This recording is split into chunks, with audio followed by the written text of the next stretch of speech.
As a kid, my favorite movie was Back to the Future. And my favorite scene is at the end when Doc Brown powers the DeLorean with garbage. 30 years later, we're getting really close to that. I'm not saying garbage will take us back in time just yet, but it can power an enormous water treatment facility, turning sewage into clean water. So how does this become fuel for this? To find out, I had to follow the garbage. The trail starts here at a student dining commons at UC Irvine. What they don't eat gets scraped into bins and then wheeled away into bigger bins. So how much garbage are we talking about? Tons. Anne Krieghoff is the facilities manager at UC Irvine. She helped pioneer their food waste recycling program. You put those food bins where the food is being prepared. Things like cantaloupe peels, pineapple rinds, all those things would go just right into the bin. And why are they going through all this trouble? Food waste, when it goes to a landfill, produces methane, and methane is a powerful greenhouse gas. That's bad news for the environment. But if food is recycled and we collect that methane can become energy, and that's good. That's why they're collecting all this garbage, diverting it from landfills, and turning it into energy. Right now, we're collecting somewhere in the neighborhood of 660 tons every year. That's a lot of organic waste. Yes, it is. Now UC Irvine has expanded the food waste recycling program to all 26 restaurants on campus. And now, back to our garbage trail. Every day, truckloads of food waste make the 10-mile trek up the 5 to the city of Orange. Destination, this state-of-the-art recycling center. Tom Contrulis gave me a tour. He likes to call it a recycling park. So on this side, what do you collect? On this side is our organics, our food waste recycling program. This is actually called the CORE. CORE actually stands for Centralized Organics Recycling Equipment. Step 1, dump everything onto the floor. The food waste is tipped onto the floor. It's then loaded into the hopper, where it's mixed and blended to separate out all the contaminants, and then a power smoothie is made to be sent to the wastewater treatment facility. The technical term for smoothie is bioslurry. If oil is black gold, then bioslurry is gray gold. So this is where the bioslurry comes out? Yeah. Okay, let's take a look. Oh wow, it's got a funky consistency. Is there a particular recipe to the bioslurry, like 2 parts banana peel, 1 part coffee ground? It's actually a little bit more complicated than that.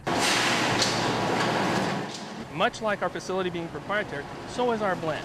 We know exactly what recipe we have and exactly how much gas it's going to make, and we know exactly what we need to deliver. Deliver? Deliver to whom? I mean, who actually wants this stuff? That takes us to the final stop on our food to fuel journey. This fuel truck takes the bioslurry 32 miles west to Carson. This is a wastewater treatment facility, and it handles half of all the sewage produced in Los Angeles County. And this plant is fueled by, guess what? Methane. And methane is created by sewage and bioslurry. It all happens in this digester. So a digester, you're looking at that tank, that's about 4 million gallons. That's basically a 4 million gallon cow's stomach. If we add 10% food waste into that digester, we'll get twice as much methane off. And when you handle sewage for 5 million people, every bit of methane helps. It looks like a smoothie. It acts like rocket fuel when you add it to the digester. We're collecting all that methane, we're running it in our power plant on site, and we're meeting all of our electricity needs. That's right. They produce all the energy they need to run the entire treatment plant. And it all started in that kitchen at UC Irvine. In the meantime, you're going to be seeing a lot more of these. Why? Because a new law is requiring that organic waste like this be kept out of our landfills. That means food businesses and restaurants will have to start separating their food waste. Del Frisco's is one business affected by the law. Restaurant manager Katie Pavkov had to retrain her staff. The staff knows the program, they're scraping their plates the right way, and it's always set up the same is probably the only challenge that we've seen.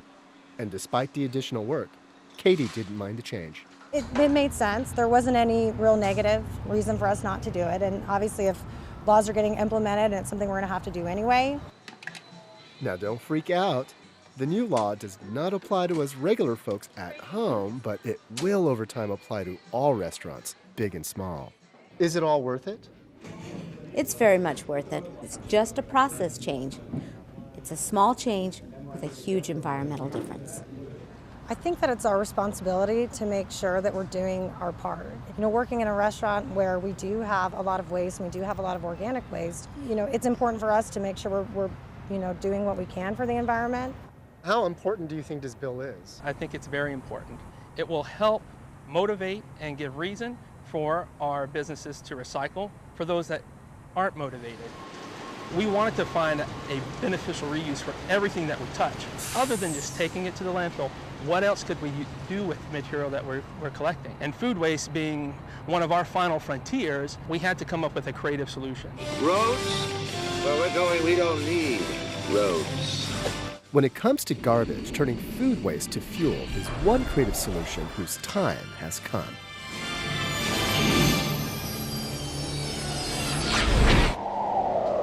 I'm Nick Cha Kim for Socal Connected.